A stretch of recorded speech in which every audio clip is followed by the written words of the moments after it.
독주를 빚기에 유력한 그들은 화 있을진저, 이런 제목으로 이사야 5장 강해를 이어가겠습니다.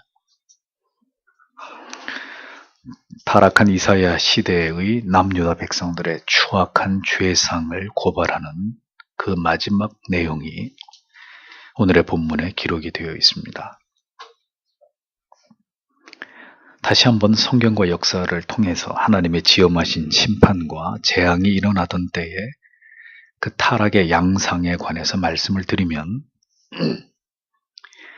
이스라엘이 급격히 타락하면서 죄악이 창궐하게 되는 시기에는 흔히 볼 수 있는 죄악과 전혀 다른 하나님께서 세우신 모든 질서를 파괴하고 하나님을 멸시하고 세상을 완전히 뒤엎는 패역하고 강팍한 죄악들이 저질러지게 됐다는 말씀을 드렸습니다. 그런 때에는 예외 없이 하나님께서는 하나님의 종들을 세우셨고 그들을 통해 이스라엘의 죄를 꾸짖고 지적하면서 임박한 하나님의 심판 앞에서 돌이켜 회개하기를 촉구하셨다는 것을 우리는 성경을 통해서 확인하게 됩니다. 죽음을 두려워하지 않는 선지자들의 강력한 메시지를 통해서 이스라엘의 모든 죄악의 치부들을 드러내시고, 상황이 여기까지 이르게 되었음에도 그 죄로부터 돌이키지 않을 때는 분명히 하나님의 자비 없는 심판이 있을 것을 경고하신 것을 우리가 보게 됩니다. 그러나 그 선지자의 피맺힌 절규와 호소를 묵살한 이스라엘은 결국 선지자의 예언대로 하나님의 피할 수 없는 심판과 멸망의 재앙을 맞이하게 되었던 것을 성경은 우리에게 똑똑히 보여주고 있습니다. 우리가 분명히 성경의 진리를 믿고 그 진리의 교훈이 모든 시대 속에 적용되고 반복되고 있음을 확신할 때 이 말씀을 듣는 우리는 오늘의 우리가 살아가고 있는 이 시대가 바로 멸망을 앞두고 있었던 이스라엘과 결코 다를 바가 없다는 것을 시인하고 그것을 직시할 필요가 있을 것입니다. 그래서 부디 하나님께서 이 말씀을 듣는 여러분들의 영혼을 깊이 건드려 주시기를 목사는 간절히 소원하고 기도합니다. 허공을 치는 여러분의 마음에 전혀 와닿지 않는 말씀이 아니라, 그래서 이사야의 준엄한 경고를 듣고도 결국은 돌이키지 않았던 이스라엘 백성들과 달리 우리가 하나님의 심판과 징계를 당하지 않기 위해서 이 말씀 앞에서 우리가 반드시 돌이켜 회개하며 하나님께서 원하시는 신앙의 모습을 갖게 되기를 이 말씀을 전하면서 간절히 기도하게 됩니다. 그때나 지금이나 하나님의 말씀에 대해서 완고하면서 전혀 돌이키지 않는 이 시대의 신자들의 영혼을 볼 때 절망적이고 호통스러운 마음이 적지 않지만 하나님의 긍휼과 반드시 돌이키게 하시는 성령의 역사하심만을 간절히 믿고 고대하기 때문에 오늘도 목사는 여러분에게 이 말씀을 전하고자 하는 것입니다. 부디 이 말씀이 우리와 동떨어진 먼 이야기로 들리지 않기를 소망합니다. 성경을 보면 심판이 임박하던 때에도 많은 사람들은 전혀 이것을 감지하지 못한 채로 그저 태평한 삶을 살아가고 있었던 것을 보게 됩니다. 전혀 하나님의 경고에 귀를 기울이지 않고 아무 일도 없는 듯이 그렇게 자기들의 일상을 살아가고 있었던 것을 봅니다. 주께서는 인자가 다시 오실 때도 똑같은 일들이 이 세상에서 벌어지고 있을 것이라고 말씀하셨습니다. 거룩한 긴장을 잃어버린 채로 깊이 잠든 영혼들을 어찌해야 할지 목회자의 한 사람으로 저는 오늘도 한없이 무기력함을 느낍니다만, 다만 하나님께서 하나님의 일들을 속히 우리 안에서 이루시기만을 절박하고 간절하게 기도하고 바랄 뿐입니다. 우리는 이사야가 말하는 당시 이스라엘에게 임할 재앙의 원인이 되는 그 마지막 내용에 이제 도달하게 되었습니다. 이 말씀은 일면 11절의 내용과 유사하게 보이기도 합니다. 물론 이 구절들 사이에 유사성이 없는 것은 아닙니다만, 그러나 엄연히 그 차이가 존재하는데 11절의 말씀이 당시 술과 향락에 찌들어 있던 보편적인 이스라엘의 백성들의 모습을 고발하는 것이라면 22절과 23절의 말씀은 사회의 지도층에 있는 유력한 자들의, 권력자들의 부도덕함과 방종과 불의와 불법함과 향락에 찌든 모습을 폭로하고 있는 그런 내용입니다. 하나님을 버린 인간은 이제 하나님께로부터 지음받은 이성을 자기들만을 위한 전유물로 사용하기에 이르렀습니다. 그러나 때때로 그 이성조차도 인간 스스로를 매우 피곤하게 만들고 불필요하게 긴장하게 만든다는 사실을 인류는 깨닫게 됩니다.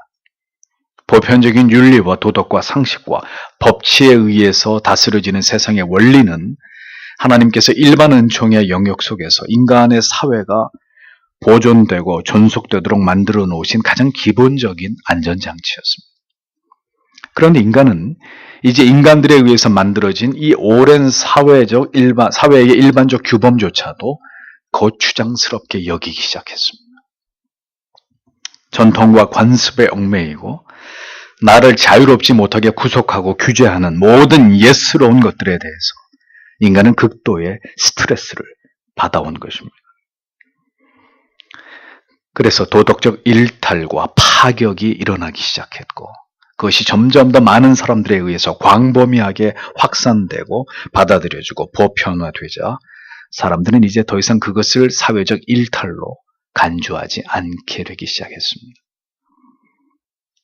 앞에서 설교한 바대로 이제는 부끄럽고 추악한 일들을 더 이상 그런 관점으로 보지 않고 그것을 수용하고 그 가치를 재평가하면서 그것은 이제 더 이상 부끄럽고 수치스러운 것이 아니라 당당하고 떳떳한 일이라고 믿게 된 것입니다. 시대가 변화하면서 도덕과 윤리의 기준도 급격히 바뀌고 그 전통과 관습의 가치가 붕괴되고 있는 현상을 우리는 매일 목도하고 있는 것입니다. 사회적인 합의와 다수의 동의에 의해서 어떤 이슈에 대한 전통적인 해석과 관점 자체도 완전히 뒤바뀌게 되는 이런 일들이 작금의 시대에 일어나고 있는 것입니다. 죄가 더 이상 죄가 아닌 것으로 간주되는 세상, 모든 가치 판단이 뒤바뀌는 일들은 사실 아래에서부터 진행되지 않습니다.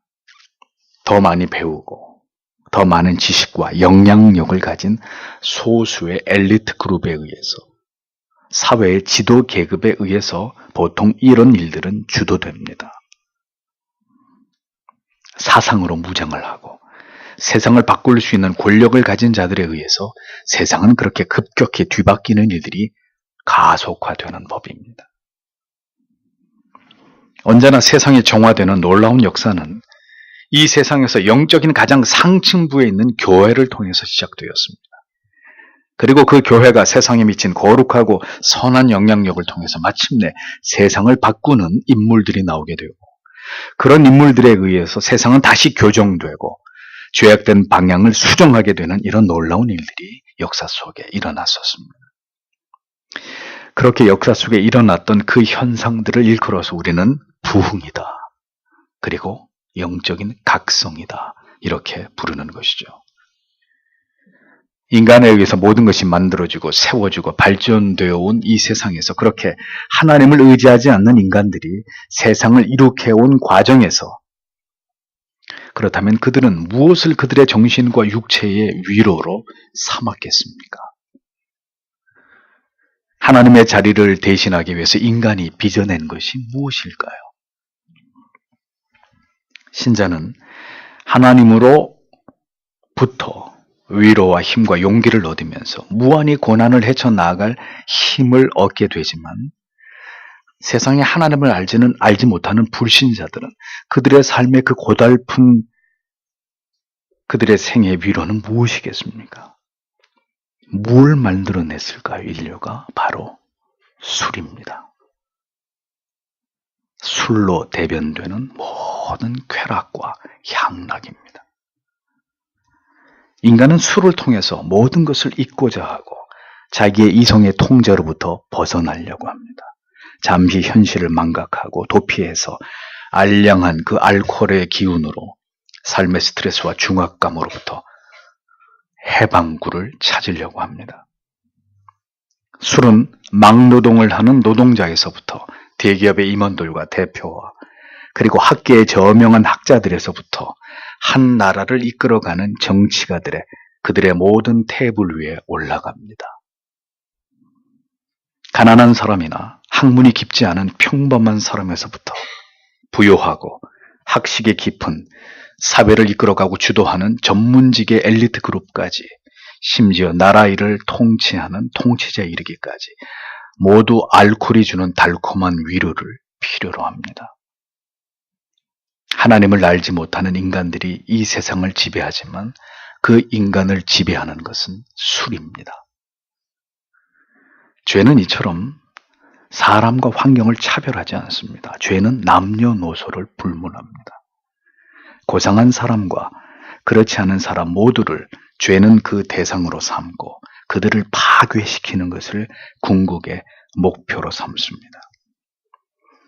유대의 장로들의 유전에는 사탄이 인간에게 찾아올 여유가 없을 때 뭐를 대신 보낸다고요? 술을 대신 보낸다라는 유명한 말이 기록되어 있습니다. 문제는 사회의 지도층이 타락과 향락으로 무너질 때 세상은 더 급격히 죄악으로 기울어지고 더 심각한 타락이 일어나는 돌이킬 수 없는 사태의 국면을 맞이하게 된다는 점입니다. 이스라엘의 가장 위대한 왕이었던 다윗이 죄의 무릎을 꿇은 것은 소년 목동의 때가 아니었습니다. 이스라엘이 가장 부강하고 강력한 패권 국가로 근동에서 자리를 매김하고 있었을 때였습니다.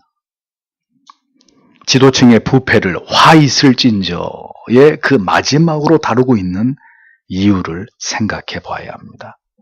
사람들은 자신들이 지지하고 좋아하고 추종하는 사람들의 그들의 어두운 부분까지도 죄에 대해서까지도 상대적으로 관대한 경향이 있습니다. 이것은 자기를 기만하는 것이죠. 죄악은 모든 사람들에게 동일하게 적용되어야 하고 죄를 죄로 인식하는 문제에 있어서는 그 대상이 절대로 차별될 수 없어야 합니다. 그것이 무너져버린 사회는 절대로 건강한 사회가 아니고 몰락이 임박한 시대라는 것을 우리는 기억해야 되는 것입니다. 때때로 저를 놀라게 하는 것은 그런 가볍거나 어떤 성적인 농담을 해서는 안 될 사람들이 그런 말들을 스스럼없이 하는 경우들입니다. 결국 그런 농담을 쉽게 해서는 안 되는 위치에 있는 사람들이 무심코 도에 지나친 말들을 하는 경우들을 종종 대하게 됩니다. 그럴 때면 그 사람을 다시 보게 됩니다. 이렇게 가벼운 사람이었나? 이 사람에게 이런 면이 있다는 것을 다른 사람들이, 그를 추종하는 사람들이, 성도들이 알고 있을까? 우려스럽기도 합니다. 죄는, 타락은, 향락은 사람을 가리지 않습니다. 배운 사람이나 배우지 않은 사람이나 부자나 가난한 사람이나 아이나 노인을 가리지 않고 사람의 영혼에 깊숙이 침투해 들어가서 그 영혼을 서서히 혹은 순식간에 부패시켜버립니다. 사회 지도층에 있는 사람들조차도 그릇된 술 문화로 치명적인 스캔들을 일으키면서 하루아침에 추락하는 모습들을 우리는 종종 목도해 왔습니다. 소위 어떤 분야에서든 가장 탁월한 사람이라 할지라도 그들의 일면은 쾌락으로 물들어 있고 그것에서 벗어나지 못하고 있는 이런 모습들을 봅니다. 그래서 하루아침에 자기가 쌓아놓은 명성을 다 잃어버리고 무너져 내리는 이런 사회의 저명한 인사들을 우리는 줄곧 보아오지 않았습니까? 그것이 죄 아래에 있는 인간의 모습들이라는 겁니다. 그 누구도 그 어떤 계층에 있는 사람들도 이 죄의 문제를 해결하지 못한다는 것입니다. 하나님을 알지 못하는 사람들은 죄의식이 없습니다. 죄를 부정하고 그들이 만든 나름대로의 어떤 정의와 윤리와 철학으로 자기들의 모든 죄를 덮어버리고 합리화시켜버립니다. 가장 정의롭고 평화를 사랑하고 박애적인 정신을 가진 사람들도 쾌락에 자신을 내어주는 문제에 있어서만큼은 자기를 통제하지 못합니다. 인간이 가장 아름답게 자기의 겉모습을 치장하고자 해도 그 내면에 가지고 있는 사악한 본성은 탄로나기 마련입니다. 그것은 극복될 수가 없는 영역의 문제입니다. 모든 인간은 모두 타락했으며 죄 아래에 있기 때문입니다. 사회의 지도층, 지식층, 권력층, 이른바 이너서클을 형성하고 있는 자들을 보십시오. 그들의 가장 취약성은 바로 죄를 범함에 있어서 담대하다는 점입니다. 돈도 힘도 모든 것을 다 가졌기 때문에 그들이 보이지 않는 곳에서 탐하는 쾌락의 그 농도와 깊이도 더 치명적일 수밖에 없는 것입니다. 모든 권력의 이면에는 술이 존재합니다. 추악한 면들이 모두 감추어져 있다는 뜻입니다.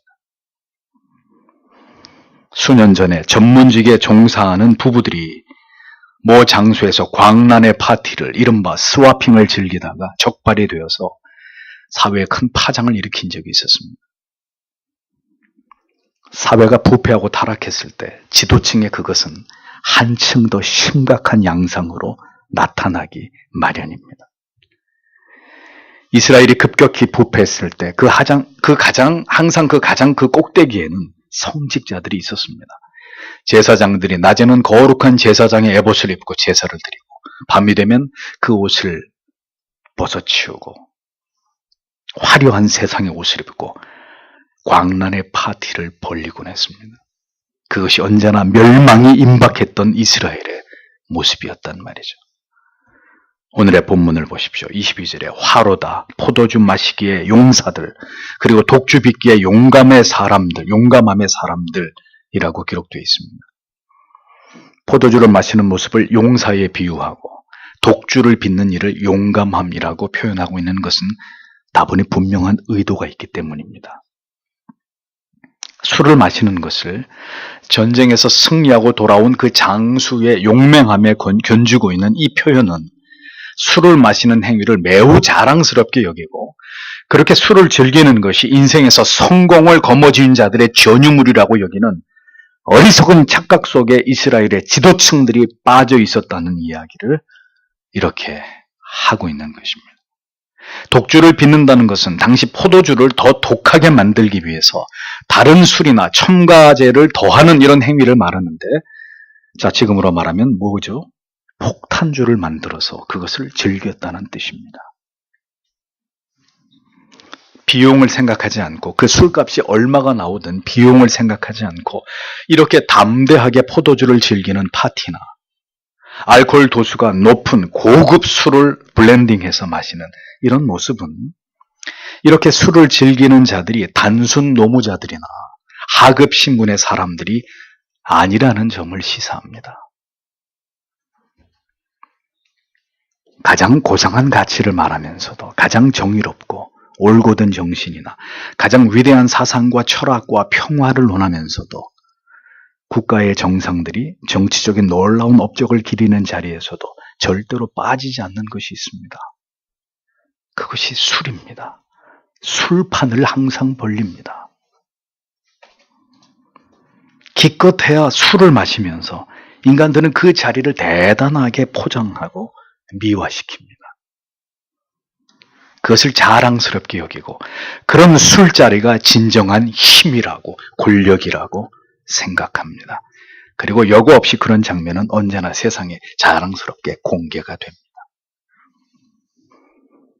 이사야 선지자가 질타하며 재앙을 경고하던 때나 오늘 이 시대나 그렇게 술판이 벌어지는 것은 마찬가지라는 뜻입니다. 인간들의 허세와 자기 자랑, 자기 만족, 혹은 현실 도피, 그 모든 것이 술로 시작해서 술로 끝이 나는 것입니다. 술은 이기심의 극치입니다. 다른 사람을 즐겁게 하기 위해서 술을 먹는 사람은 많지 않습니다. 모두 자기가 즐겁기 위해서, 자기가 행복하고 세상을 다 가진 자처럼 여기게 만들고자 술을 먹는 것이죠. 모든 고통과 고뇌로부터 잠시 피난처가 되어주고 모든 죄를 덮어주고 그렇게 알량한 일시적인 면죄부를 발행해주는 수단이 바로 술이라는 것입니다. 인류는 그렇게 하나님의 위로를 거부하고 술로 자기 자신을 위로하기로 한 것입니다. 우리의 눈으로 보는 세상의 거의 모든 곳에 술이 존재합니다. 턱시도와 아름다운 드레스를 입은 사람들이 마천 후에 스카이 라운지에서 화려한 파티를 열고 술잔을 샴페인잔을 기울이는 이런 모습은 부의 상징이고 모든 세상 사람들의 로망입니다. 목사가 만난 세상에 하나님을 알지 못하는 대부분의 남자들에게 술에 대한 지식과 그 경험은 결코 빼놓을 수 없는 모든 화제의 단골 메뉴였습니다. 술을 마시는 사람은 언제나 거의 대부분 술을 이야기하고 술을 자랑합니다. 세상에서 하나님을 알지 못하는 자들의 가장 큰 자랑이 무엇입니까? 화려한 집, 좋은 자동차, 매일같이 진수정찬을 대할 수 있는 특권, 그리고 성공한 사람들이 모이는 장소에 넘쳐나는 술입니다. 그것이 가장 교양 있고 세련된 사교이고 성공한 자들의 이른바 상류 사회의 모습이라고 많은 사람들은 그렇게 생각을 하죠. 인생을 살면서 꼭 누리고 경험해 보아야 될 가치라고 아직도 많은 세상 사람들은 그렇게 생각합니다. 사회에서 성공한 남자라면 어떤 술이 가장 최고급 브랜드인지 정도를 아는 것은 상식입니다.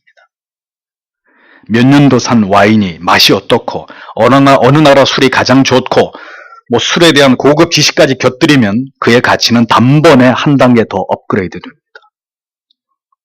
와인에 가장 잘 어울리는 요리가 무엇인지를 모른다면 상당히 무지하고 교양이 부족한 사람으로 취급이 됩니다. 생선을 먹을 때, 고기를 먹을 때 어떤 종류의 술이 가장 입맛을 돋구는지를 모른다면 그것으로 당신의 신분과 생활 수준은 고스란히 탄로나게 되는 것이 지금의 세상입니다. 그것이 오늘날의 그 사람의 삶의 그레이드를 평가하는 기준이 되고 있는 것이죠. 칵테일을 어떻게 만드는 것이 가장 맛이 있고 누가 가장 독한 술을 잘 블렌딩하는 기술이 있는지 거의 언제나 이러한 주제들이 세상을 살아가는 뭇 남성들에게는 중요하고 즐거운 화두가 됩니다. 그것이 이 시대에 성공한 사람들의 세련됨의 척도라는 것이죠. 성도 여러분, 어느 시대이건 부패한 세상의 단면도는 다르지 않은 법입니다. 이사야의 시대이건 오늘의 시대이건 술을 자랑하고 더 독한 술을 만들어서 그것을 즐기는 것을 행복으로, 특권으로, 그것이 능력으로 여기는 세상은 하나같이 타락하고 부패한 그런 세상일 따름입니다. 술은 거의 모든 죄악으로 연결되고 모든 쾌락과 환락과 타락과 결합됩니다. 그렇게 술을 즐기면 그 술을 즐기는 것으로 끝이 나고 마는 것입니까? 아니죠. 모든 음란하고 사악한 죄악으로 이어지게 되고 마침내 환락의 끝을 치닫게 되고 마는 것입니다. 세상의 많은 남자들의 자랑은 자기의 주량입니다. 그리고 자신이 경험한 진귀한 술입니다. 이사야 시대에도 이 같은 일들이 그 시대의 사회를 이끌어가는 자들에 의해서 빈번하게 자행되고 있었다는 것입니다. 사람이 결국 술에서 모든 쾌락을 얻게 된다는 것은 그들이 모든 죄악의 끝자락에 서 있다는 것을 의미하는 것입니다. 그들은 진정한 만족과 행복을 찾는 데 실패했고 진정한 위로와 평화와 안식을 얻는데도 실패했다는 것을 여실히 보여주는 것이 술독에 날마다 빠지는 것입니다. 해마다 얼마나 많은 사람들이 술 때문에 목숨을 잃고 있는지를 보십시오. 병으로 죽든지 그놈의 술 때문에 사고로 죽든지 참으로 어리석은 일들이 아닐 수 없습니다. 인간이 그렇게 술에 탐닉한다는 것은 인간이 결코 술에 의지하지 않고서 버텨낼 수 없는 인간은 약한 존재임을 스스로 입증하는 것입니다. 술이 없는 인생을 살아갈 수 없다는 말은 그 인생이 얼마나 비참하고 연약하고 피곤한지를 스스로 자인하는 말입니다. 술로 풀지 않으면 결코 풀리지 않는 인간의 능력의 어떤 그 모든 어리석음의 한계를 그대로 보여주고 있는 증거입니다. 술을 마시지 않으면 행복할 수도 즐겁지도 않다면, 술이 없으면 어떤 위로도 마음의 공허함도 해결되지 않는다면 그 사람은 결코 올바른 인생을 살아온 사람이 아닙니다. 온전한 사람이 아닙니다. 정신적으로, 정서적으로 완전히 무너진 비참한 사람에 불과한 것입니다. 자신의 정신과 마음이 완전히 파산 상태에 있다는 것을 스스로 증명하는 것이 날마다 술을 마시는 행위인 것입니다. 왜 인간이 이렇게 스스로를 무너뜨립니까? 왜 자신을 알코올에, 마약에, 향락에 찌들게 방치합니까? 왜 술이 주는 쾌락이 없이는 인생을 살아갈 수 없도록 그렇게 나약한 삶을 스스로 방관하고 방치하고 살아가는 것입니까? 우리는 이 문제를 묻지 않을 수 없는 것입니다. 술로 내 자신을 그렇게 모욕하지 않고는 쾌락을 얻을 수 없는 그 인간의 존재함의 비참함의 실존에 대해서 여러분 깊이 생각해 보신 적이 있습니까? 꼭 술을 먹고 개가 되고 돼지가 되고 원수인가 되는, 왜 아름다운 인간의 본성을 그렇게 더럽히는 그 일들을 우리가 반복하지 않으면 안 되는지에 대해서 우리가 정상적인 지정의를 가진 사람이라면 생각해 봐야 된다는 거죠. 그것이 과연 인간다움을 증명할 수 있는 모습인지. 술은 우리의 지정의를 무너뜨리는, 하나님이 지으신 인간으로서의 그 고결함을 가장 추악하고 더럽게 만드는 원흉입니다. 그런데 이를 통한 쾌락을 사회의 지도자들이 즐기고 불의하고 무절제한 삶을 그들이 살아간다면 그 시대에는 이제 모든 희망이 사라져버린 그런 세상이 되는 것입니다. 그들은 더 이상 하나님이 세우신 지도자들이 아니고 그들은 국가와 인류를 위해서 봉사하는 자들이 될 수도 없는 것입니다. 하나님의 뜻을 분별하지 못하고 깨닫지 못하는, 선을 행할 힘도 의지도 없는 그들은 쾌락의 노예가 된 자들에 불과한 것이죠. 가장 위대한 계명인 하나님 사랑과 이웃 사랑을 실현하고 구현하지 못하는 술에 그저 노예가 된 자들일 뿐입니다. 그들은 하나님의 원수가 될 뿐이에요. 그렇게 지도자들이 부패하고 하나님과 그 자신을 모독할 때 하나님의 진노하심으로 말미암아 재앙은 더 임박하게 되는 것이라고 이사야는 경고하고 있었던 것입니다. 이제 한층 더 심각한 이스라엘의 지도층의 부패를 들여다보겠습니다. 23절에 뇌물 때문에 사악한 자를 의롭다고 선언하는 자들, 그리고 그들은 의로운 자들의 의로움을 그로부터 제거한다라고 기록하고 있습니다. 이사야 선지자는 가장 공명정대하고 지엄해야 될 당시 남유다의 사법부의 부패와 타락에 대해서 고발하고 있었습니다. 하나님께서는 이스라엘 백성들에게 율법을 주셨고 재판관들에게 절대로 뇌물을 받지 말라고 엄히 말씀하셨습니다. 신명기 16장 19절에 너는 굽게 판단하지 말며 사람을 외모로 보지 말며 또 뇌물을 받지 말라. 뇌물은 지혜자의 눈을 어둡게 하고 의인의 말을 굽게 하느니라고 기록되어 있습니다. 악인을 의롭다고 선언하고 도리어 의인에게는 그 결백함을 빼앗아서 억울하게 하고 있다고 누가? 남유다의 심판관들이, 힘을 가진 권력가들이 그렇게 그들의 죄를 이사야는 고발하고 있었습니다. 그럼 왜 재판관들이 이런 악을 행하는 것일까요? 그들은 술과 향락을 일삼고 자기들의 이익에 완전히 눈이 멀어버린 자들이었기 때문입니다. 자기들의 사치스러운 생활을 유지하기 위해서 권력을 이용해서 끊임없이 뇌물을 챙기는 그런 자들이었기 때문입니다. 하나님을 대신해서 이 세상의 공법과 정의를 실현하고 세상을 바로 세워야 될 자들이 자신의 지위와 권력을 이용해서 온갖 부패와 타락을 일삼고 있었던 것입니다. 죄는 모든 것을 다 파괴시켜버립니다. 제 아무리 뛰어난 학식도, 한때는 순수하고 고매했던 정신도, 모든 권력도 다 부패시켜버리는 강력한 힘이 있습니다. 위에서부터 아래까지 총체적인 타락이 그렇게 이스라엘 가운데 일어나고 있었다는 이야기입니다. 사람들은 굳이 기독교를 들먹이지 않아도, 성경의 진리를 말하지 않아도 얼마든지 인간의 힘으로 자유와 정의와 박애를 실현할 수 있다고 믿습니다. 하나님의 절대적인 지엄한 법과 성경의 첨예한 교리들을 올바로 배우지 않더라도 윤리와 도덕과 질서를 지킬 힘이 얼마든지 우리에게 있다고 그렇게 믿습니다. 얼마든지 하나님을 나름대로 올바로 믿을 수 있다고 그런 생각들을 갖게 됩니다. 그러나 물어보겠습니다. 여러분, 강력한 진리의 법이 있고 그것에 의해서 제재를 받지 않는데 거룩하고 경건한 삶이 가능하겠습니까? 경건함이 없이 의로움을 지킬 수 있습니까? 하나님을 경외함이 없이 바르고 정직한 진실됨을 유지할 수 있는 방법이 있습니까? 로마서 1장 18절은 말씀합니다. 하나님의 진노가 불의로 진리를 막는 사람들의 모든 경건치 않음과 불의에 대하여 하늘로 쫓아 나타나나니. 정의로 공평을 지켜야 될 자들이 그 정의를 무시하고 공평을 저버리고 있었습니다. 이사야 시대뿐만 아니라 오늘의 이 시대가, 이 대한민국이 그러합니다.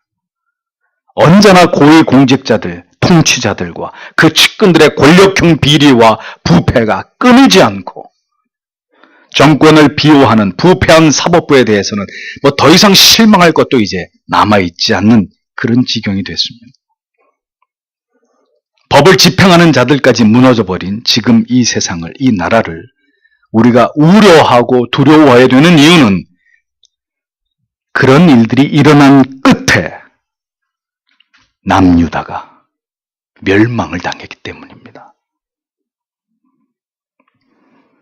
법을 집행하는 자들의 양심마저 화인 맞은 상태가 되어서 일반인들만 선을 악이라고 악을 선이라고 하는 것이 아니라 재판관들마저도 최고의 권력자들조차도 악인을 비호하고 의인을 억울하게 하는 일들을 서슴지 않고 있단 말이죠. 이런 모든 일들은 우리가 살아가고 있는 지금 이 세상에서 계속해서 일어나고 있는 그런 일들입니다. 죄인들이 죄악을 범하고 있는데도 그들의 죄는 죄로 인정하지 않고 인권이라는 이름으로 오히려 보호받고 있고 그 죄가 가리워지고 있는 그런 세상입니다. 분명히 죄가 저질러졌는데 악인은 없습니다. 그냥 불쌍하고 연약한 한 처량한 인간이 있을 따름입니다. 우리가 그 입장이라면 우리 또한 그 사람과 다르지 않았을 것이라는 이 위험한 동정으로 죄를 관대하게 다루고 있는 여러분, 이 시대를 보십시오. 억울하게 고통을 당하고 죽은 사람이 있는데 가해를 한 사람은 도리어 보호를 받는 이러한 법은 도대체 누구를 위한, 무엇을 위한 법이란 말입니까? 세상이 왜 더욱더 악해지는지 아시겠습니까? 왜 더 많은 살인과 강간과 사기가 더 많아지고 있는지 그 이유를 아시겠습니까? 부패한 법 때문입니다. 그리고 자격 미달의 법을 다루는 무능한 자들에 의해서 그들이 내리는 모든 판결 때문에 더 많은 죄악으로 이 세상이 창궐하게 되는 근본적인 원인이 되는 것입니다. 인간을 위한다고 하는데 인간이 더욱 편안하고 안전해지는 것이 아니라 더 위험해지고 더 불안해지고 있습니다. 동성애를 인정하는 분위기가 점점 더 무르익자 여러분, 10대와 20대 에이즈 환자들이 급증하고 있는데도 정부는 속수무책입니다. 오히려 이것을 속이고 숨기고 있습니다. 시민들이 내는 세금에 적지 않은 돈이 그들의 치료비로 전액 지원되고 있는데도 이 일이 잘못됐다고 말하는 이가 없습니다. 유럽이 난민법을 통과시켜서 다수의 무슬림들을 받아들였습니다. 그 결과가 무엇이었습니까? 죄 없는 많은 사람들이 살해와 강간과 폭행의 피해자들이 되는 것입니다. 영국과 독일, 프랑스, 스웨덴, 유럽의 적지 않은 나라들에서 무슬림들로 인한 테러와 살인, 강간의 피해가 속출하고 있습니다. 잘못된 판단, 잘못 만들어진 법이 결국은 악인을 선하다 하고 선량한 의인들에게 피해와 고통과 억울함을 가중시키고 있는 것입니다. 이것이 세상의 법을 만드는 자들에 의해서 자행되고 있는 엄청난 모순이고 재앙인 것입니다. 인간은 더 나은 세상을 위해서 끊임없이 법을 바꾸고 새로운 제도를 만들려고 합니다. 그런데 그 법과 그 제도들의 대부분이 하나같이 악인을 의롭다고 하고 무죄한 자들에게 그들이 누리던 모든 것을 하루아침에 빼앗는 법이 되고 있습니다. 동성애법, 차별금지법이 통과되면 얼마나 많은 선량한 그리스도인들이 그리고 그리스도의 몸이신 교회가 직접적인 피해를 입게 될지 여러분 진지하게 고민해 보셨습니까?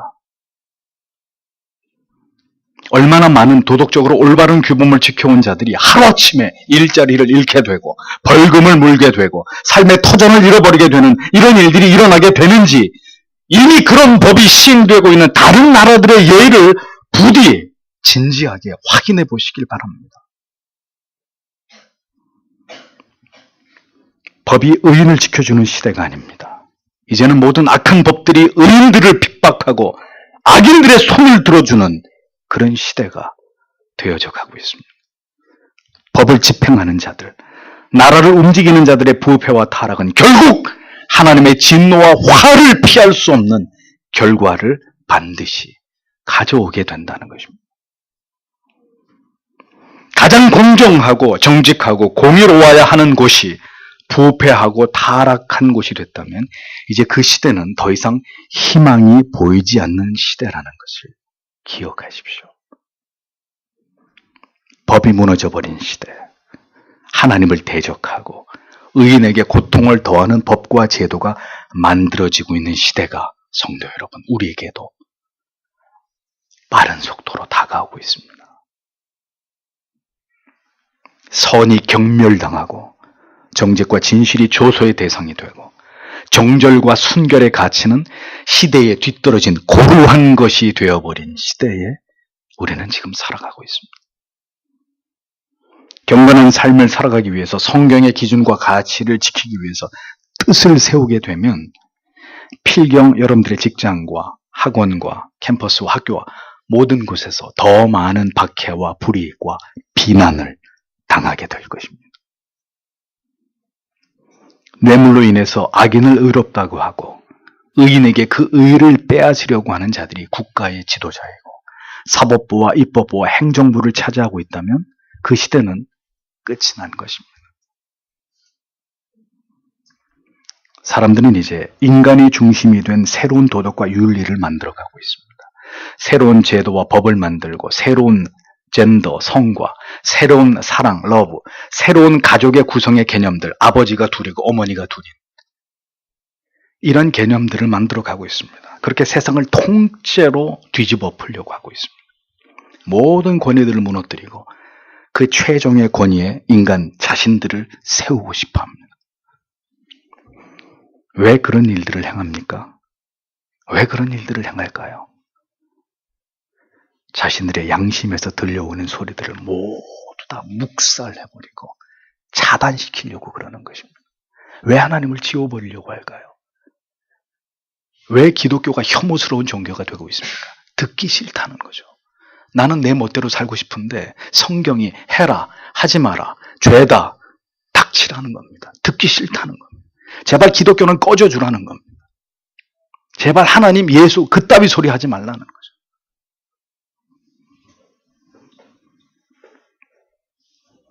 왜 법을 바꿉니까? 왜 동성애자들의 권리를 그토록 보호해주지 못해 안달입니까?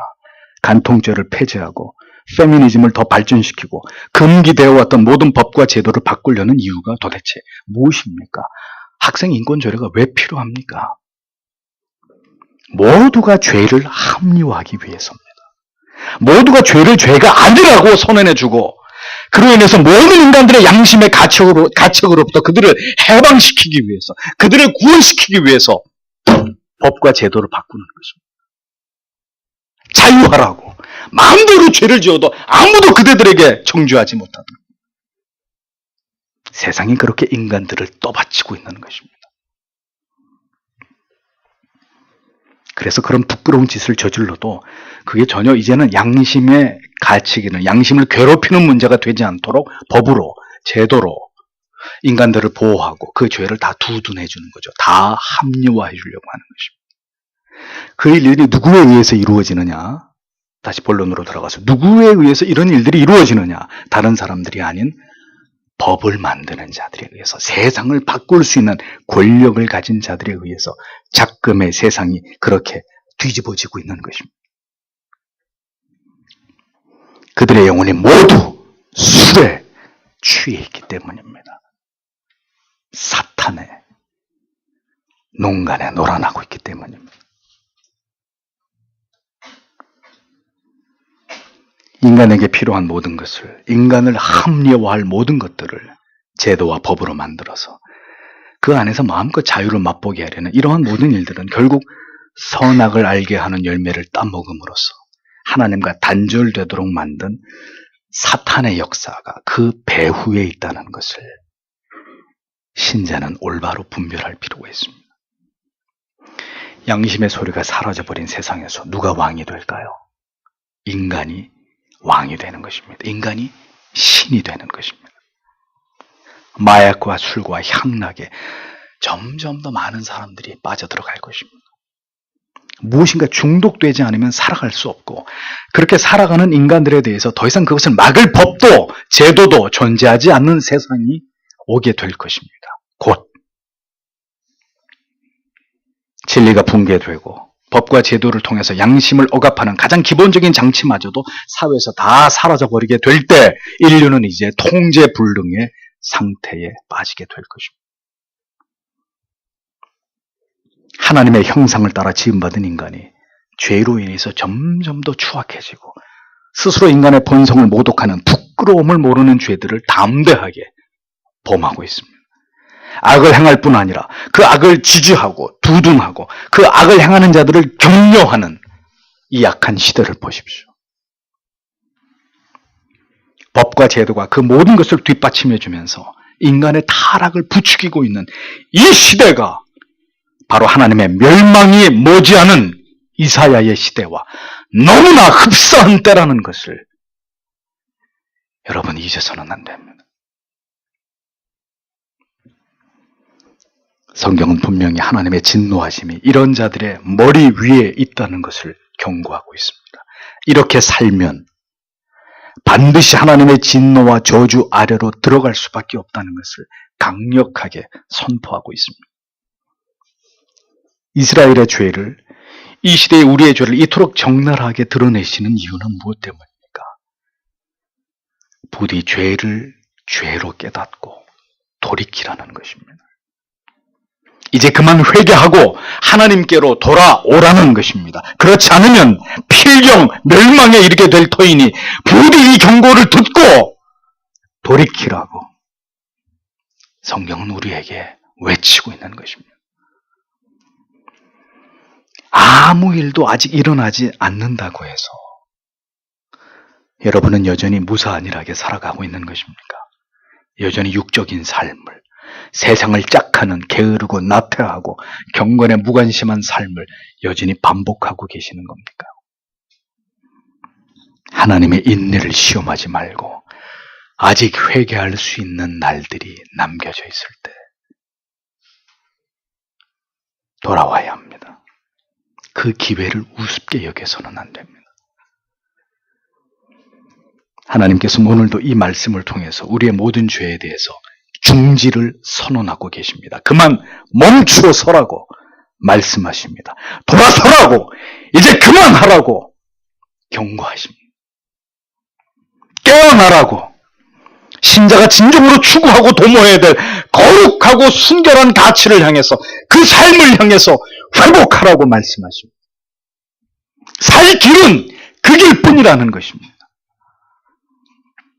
지금은 한가하게 세상에 아무 일도 일어나지 않을 것이라고 믿고 여러분이 열심을 내는 그 일에만 열심을 내면서 살아도 좋은 때가 결코 아닙니다.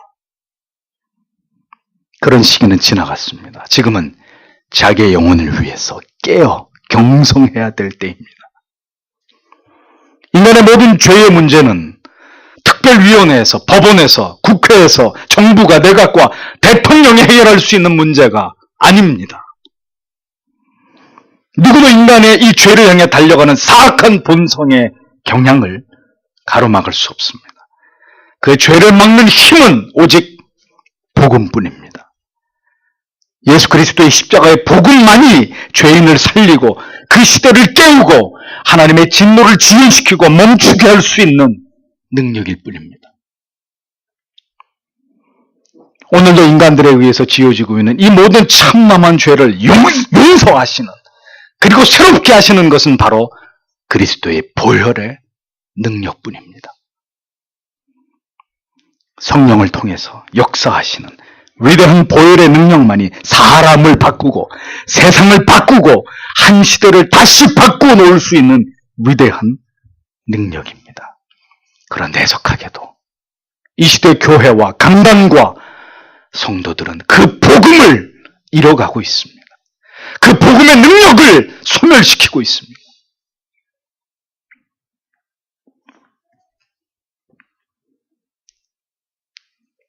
세상의 희망은 다시 이 생명의 말씀을 통해 거룩한 부흥의 불꽃이 점화되는 것만이 이 세상의 유일한 희망입니다. 다시 생명의 복음이, 능력의 복음이 찬란한 불꽃을 발하면서 한 시대 속의 죄인들의 가슴 속에 장렬하지 않고서는 절대로 이 죄악의 문제, 이 죄로 물들어버린, 죄악으로 창궐한 이 시대의 문제를 해결할 수 없고, 그렇게 되면 이 시대는 이제 하나님의 재앙과 저주 속으로 급격히 빨려 들어갈 수밖에 없는 결과를 맞을 수밖에 없는 것입니다. 여러분이 생각하시는 것 이상으로, 여러분이 체감하시는 것 이상으로 세상은 지금 급격히 변화되고 있습니다. 급격히 부패하고 있습니다. 문제는 그렇게 부패하고 타락하고 죄악이 넘쳐나고 있는데도 전혀 이것을 느끼지 못하는, 영적으로 이것을 체감하지 못하는 다수의 그리스도인들입니다. 그리고 잠들어버린 교회입니다. 그 무지하고 분별하지 못했던 다수의 이스라엘 백성 때문에 결국 이스라엘은 멸망당한 것입니다. 이 약한 시대의 신자가 살아가는 방식은 그리스도를 견고하게 붙드는 것입니다. 그리고 이 약하고 폐역하고 무지한 시대 속에서 부디 지혜와 명철과 분별을 주께 구하는 것입니다.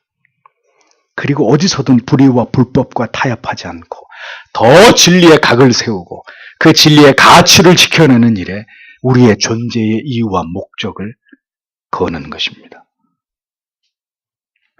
왜 살고 계십니까? 여러분, 무엇을 위해 살고 계십니까?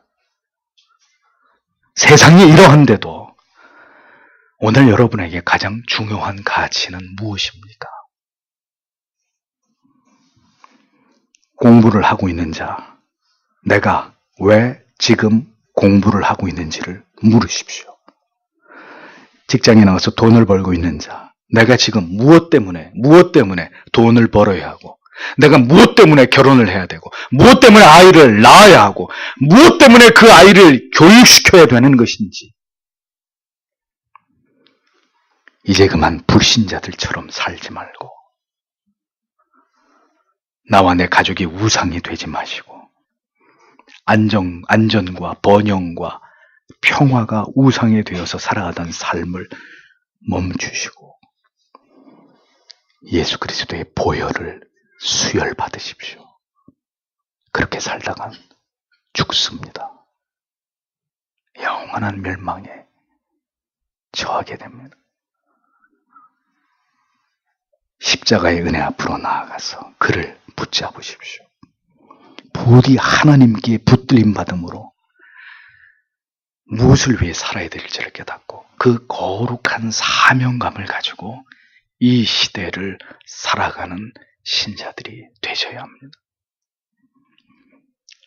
예수께 생명을 얻지 못하는 자, 참된 진리와 지혜를 얻지 못하는 자 모두 결국 세상에 동화될 것이고 세상에 휩쓸리게 될 것입니다. 결국 그 황금 때문에 다 배도에 빠지게 되는 일들이 교회 안에서 일어나게 될 것입니다. 이것은 제 예상이 아니라 반드시 그렇게 되어진다고 성경이 예언하고 있는, 그리고 역사가 우리에게 들려주는 지울 수 없는 교훈입니다. 주께서 부디 우리 영혼을 더 깊은 은혜 속으로 이끌어 주시기를, 오늘도 더 간절히 기도하시는 여러분들이 되시기를 바랍니다. 기도하겠습니다.